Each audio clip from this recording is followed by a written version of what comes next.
নমস্কাৰ, মই অজয় ভূঞা। মই আজি উপস্থিত আছোঁ আমাৰ শিৱসাগৰ জিলাৰ অন্তৰ্গত থকা ৰজাবাৰী চাহ বাগিচাত, লাকুৱা ৰজাবাৰী চাহ বাগিচাত। আজি এই লাকুৱা ৰজাবাৰী চাহ বাগিচাত আহিলোঁ আৰু ইয়াতে দেখা পালোঁ এটি ৰাস্তা। মই ভাইটিক অলপ দেখাই দিবৰ বাবে অনুৰোধ জনাইছোঁ। যিহেতু এই ৰাস্তাটো আজি বছৰ দিন ধৰি এই ৰাস্তাটো এক জৰাজীৰ্ণ অৱস্থাত আছিলে আৰু এই ৰাস্তাটো পঞ্চায়তৰ যোগেদি ইয়াতে ব্লক এটা দিয়াৰ ব্যৱস্থা কৰিলে। ধন্যবাদ জনাইছোঁ শিলাকটি পঞ্চায়তক।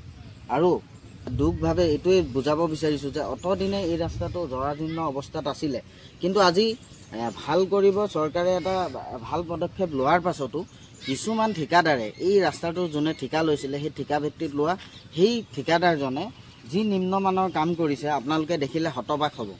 আজি এই ছাইডৰ ঢালাইটো যি ধৰণে তেওঁলোকে কৰিছে, অলপ এতিয়াই গাড়ী এখন পাৰ হৈ গৈছে, ঢালাই ভাঙি গৈছে। ইয়াত আজি আপোনালোকে ব্লক ৰাস্তাৰ যি ব্লক পাৰিছে তেওঁলোকে ওখ চাপৰকৈ একদম ওখকৈ কোনো ধৰণৰ সমান ৰোলাৰ মাৰিছে যদিও তেওঁলোকে কিন্তু সমান হোৱা নাই, আপোনালোকে নিজে দেখিব পাৰে। আজি এই স্কুলখনলৈকে এই ৰাস্তাটো আহিছে। স্কুলখনৰ আজি ধন্যবাদ জনাইছোঁ চৰকাৰক যে স্কুলখনৰ অহা যোৱা ল'ৰা ছোৱালীসকলে তেওঁলোকে অহা যোৱাত পোৱা সুবিধা হৈছে। অতদিনে তেওঁলোকে বোকা পানী গচকি আহিলে আৰু এই ৰাস্তাটোৰ যদি কামটো নিম্নমানৰ হয় তেতিয়াহ'লে কিন্তু আমি এইটো গৰিহণা দিছোঁ। আৰু যি ঠিকাদাৰজন আছিলে, ইয়াৰ দ্বাৰাই মই অসম চৰকাৰৰ মাননীয় মুখ্যমন্ত্ৰী ডাঙৰীয়া তথা আমাৰ স্থানীয় যি বিধায়ক শ্ৰীযুত আমাৰ সুশান্ত বৰগোহাঁই ডাঙৰীয়াক অনুৰোধ যে এই ৰাস্তাটো যিজন ঠিকাদাৰক আপোনালোকে দিছিলে বা তেওঁ টেণ্ডাৰ প্ৰচেছত পাইছিলে এই ৰাস্তাটো ঠিকাদাৰজনক এইটো পুনৰ এই যি ইয়াতে যি ধৰণে মুখোৱাভাৱে তেখেতে লগাইছে, ইমান বালি ছিটিয়াই দিছে, ইমানে ওপৰত নেদেখিবৰ বাবে গোটেই বালিয়ে পুতি পেলাইছে।